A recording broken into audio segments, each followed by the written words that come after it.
So you're expanding, so you're in 125 countries. How does that work? Like, how were you able to go to so many countries? What was the process of that?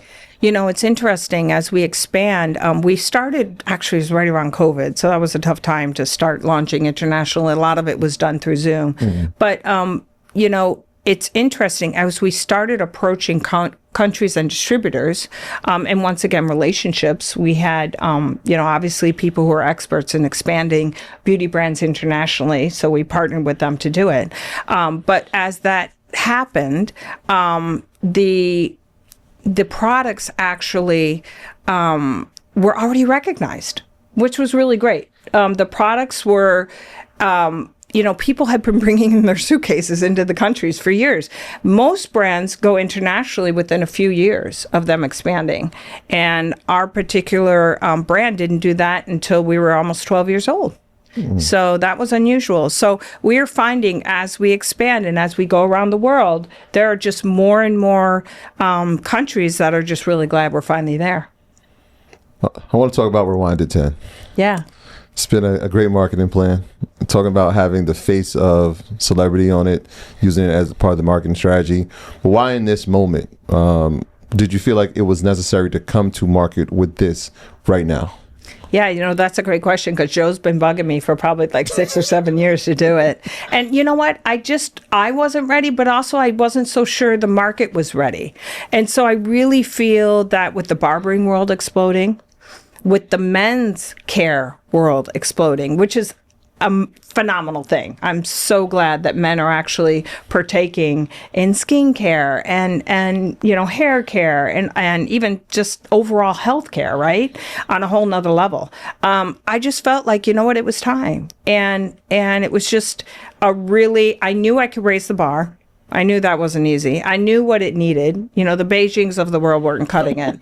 So I just knew that really with the partnership with Joe, with Jeff's amazing marketing concept behind it, and us being able to bring that to life, you know, not one of those guys would cut a check. And it's Joe's relationships, but it's also the marketing concept and programs that Jeff had put behind it that really people were excited about and were willing to get on board with without getting a check. So between the three of us, it was this great trifecta that I thought, you know what, this is the perfect time to do it. So I flew over to Italy many times and really wanted to create amazing formulas. They have natural ingredients. We have stain wipes in the box. I mean, we just thought of all the things that were needed and should have been provided from day one, you know? So they didn't get paid, so it's some level of equity that they get, and I'm assuming. Sure. I mean, they're getting a cut of everything that happens, but... So it's in their interest to sell. Absolutely. The more they sell, the more they get paid type situation? Absolutely. That's right. So they're out there promoting. I mean, we're talking literally hundreds and hundreds of millions of impressions when they do their posts or they go to CVS. Tyson's all over it, and he's up in CVS all the time. He's great. How have the sale, I mean, it's been, I feel like maybe 18 months, maybe less than that since I feel like they announced it? Yeah. How has the first 18 months been? Oh, it's exploded. I mean, as you mentioned, there are other brands that are running like scared a little bit. I think they're definitely a little worried. You know, it has just been really everything and some, and I think it's just going to continue to grow because people are using it and realizing like, wow, this is superior product. I actually use it, and the color is what it says on the box. You know, half the time you pick up other boxes and you aren't sure what you're going to get. So just for a lot of reasons, you know. So Fat Joe was the one that recruited everybody? Yeah, pretty much. Yeah.